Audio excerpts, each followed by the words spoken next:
Hey Taurus, welcome to your November 2025 astrology and tarot reading. I have pulled your cards, tarot and oracle cards, to correspond with the reading already to help expedite this process. We're going to go through your rising sign astrology because this is formulated for rising sign. If you want to listen to your sun and moon, nobody here is going to stop you. I think you'll get extra flavor from it. Let's go ahead and jump into this. On the 4th of the month, we've got Mars moving into Sagittarius. This is your 8th house of, it's the secrets in life that you don't want to talk about. The debt that you have, the money that you owe, the money that's coming to you, insurance payments, tuition possibly, lottery payouts. But it's also like the blood and guts and sex and taboo of it all. It's the things you don't talk about at the dinner table. And Mars going into that 8th house could be that there's some stimulation in the sex part of your chart if that is what you participate in. On the 5th of the month, we've got the 13-degree Taurus moon in your first house. The full moon is illuminating you, Taurus. So bask in it because Taurus is where the moon is exalted. So enjoy a nice long hot bath and a nourishing, satisfying meal. It will help a lot. Maybe even some wine. Cry if you need to. On the 6th, we have Venus, your ruler, moving into Scorpio, and this is opposite your rising sign, so this is going to be in the 7th house of your relationships, and this doesn't necessarily have to be romantic relationships. It can also be like your business partnerships. It can also speak to open beef and open litigation. So all of those topics are covered under the 7th house. On the 9th, we have Mercury going retrograde at 6 degrees of Sagittarius in your 8th house. You may want to check your spam folder in your email, go through any mail that may have piled up. There may be messages that you need to know about that you haven't seen yet, and this retrograde will give you an opportunity to look at that, like bank statements or stuff. On the 11th, we have Jupiter going retrograde at 25 degrees of Cancer. This is going to be in your 3rd house of communication. It's communication and commute, but it's also the house of siblings and cousins in the neighborhood and the people that you grew up with. On the 12th, we've got Mercury retrograde conjunct Mars at 6 degrees of Sagittarius, and this is occurring in your 8th house. Those 8th house topics, again, being brought up for reflection for you. I also think there might be an internet outage of some sort globally or regarding, I think it's going to be more Amazon stuff. There's synergy between what happened in October and on the 12th, but y'all let me know in the comments what's going on. On the 20th, we've got a 28-degree new moon in Scorpio in your 7th house of relationships. This can be personal relationships, it can be business relationships, and it can be open beef, so just as open Taurus. On the 21st of the month, we've got Mercury retrograde conjoined Lilith at 26 degrees of Scorpio in your 7th house. I feel like on a global scale, we're going to hear something about the Epstein files and Ghislaine Maxwell.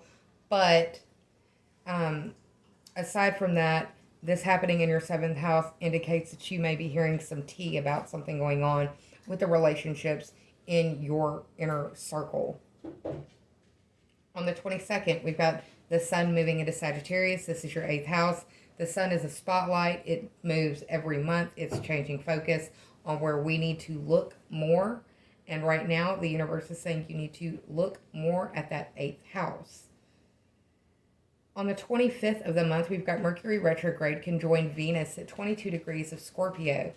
And in my notes, I'm asking who died, because this Mercury retrograde conjoining Venus, probably a female, if not a super beloved individual.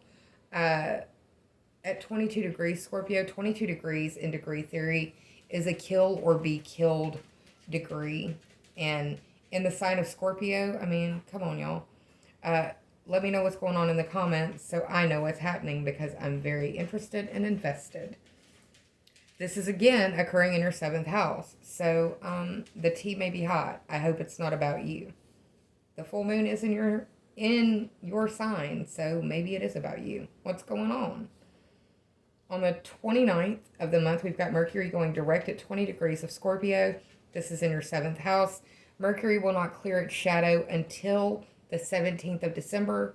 So do your best to do any major purchases after the 17th and get the receipt, know the refund policy, know the return policy. So you're not holding a bag for something that isn't working or that you want to exchange or whatever. On the 30th, we've got Venus moving into Sagittarius, and this is your 8th house, stimulating again where Mars started off at the beginning of the month. The focus is on the resources in your bank, in your retirement, in your stocks, and all of those things.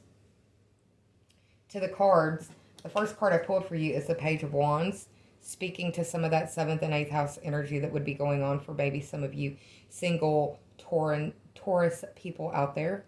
The Page of Wands is not as mature as the Knight. He doesn't have a mode of transport, if you will, but he's really excited about his wand right here. He'd probably love to show you in your direct messages or something. The second card we have is the Emperor, traditionally representing Aries, and Aries is ruled by Mars. Mars is playing in your 8th house. Like I said, there's some stimulation going on there.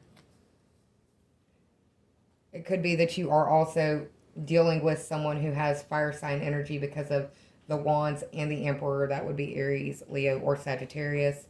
We are moving into Sagittarius season. You can see how this is all kind of bringing itself forward in the reading.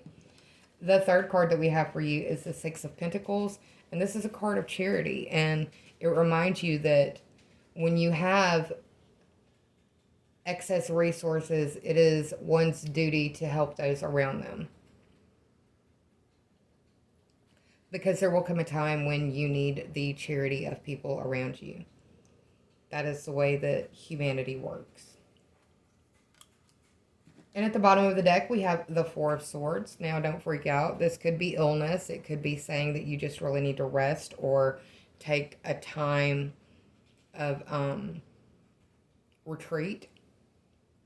It could be that you're just really exhausted because we're moving into the holiday season. The first oracle card that I pulled for you from the Animal Apothecary by Kara Elizabeth is the Prayers Answered card. Little buffalo. The buffalo are highly revered amongst the Native Americans because they provided so many resources for their survival, towards the survival of the Native American people. I think they used everything. I don't think much went to waste. Even down to like the buffalo dung. Everything was used. And, I mean, it's not lost on me that this is a buffalo, and buffaloes could also be looked at in the same vein as a Taurus cow, if you will. The cows that we know or mess with today, industrial farming, etc.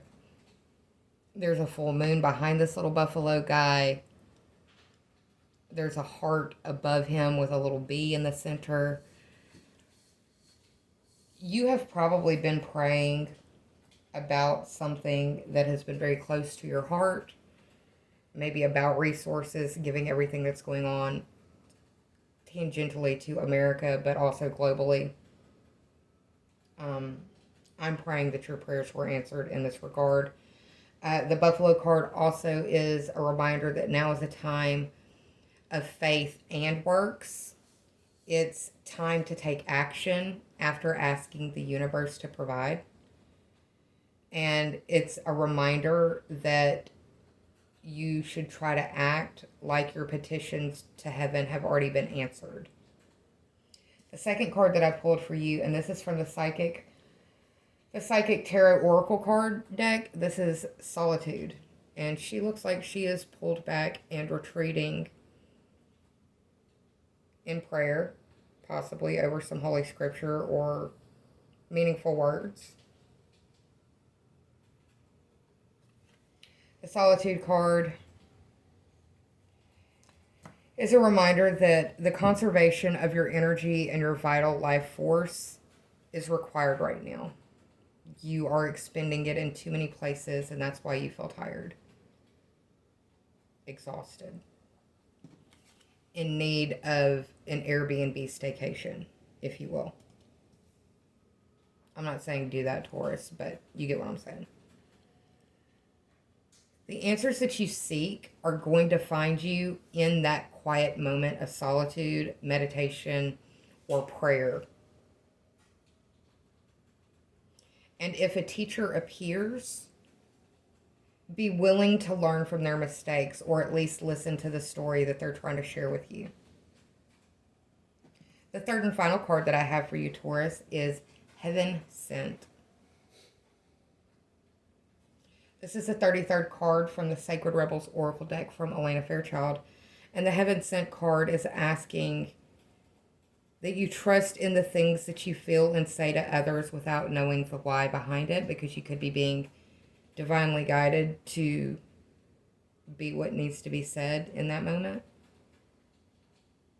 Let yourself be helped, and that requires that you ask and receive. Assistance is coming your way, but do not refuse it. So the prayer answered in solitude, coming towards Heaven Sent. I really like the way this story is working out for you, Taurus. I think that everything that you are wanting comes on the other side of some clean sheets, a hot bath, a good meal, maybe a nice glass of wine, and a cry or two. Don't be afraid or ashamed to reach out for help if you need it. I hope you're well. Take care of yourself this November, and I will be around for December. Bye, Taurus.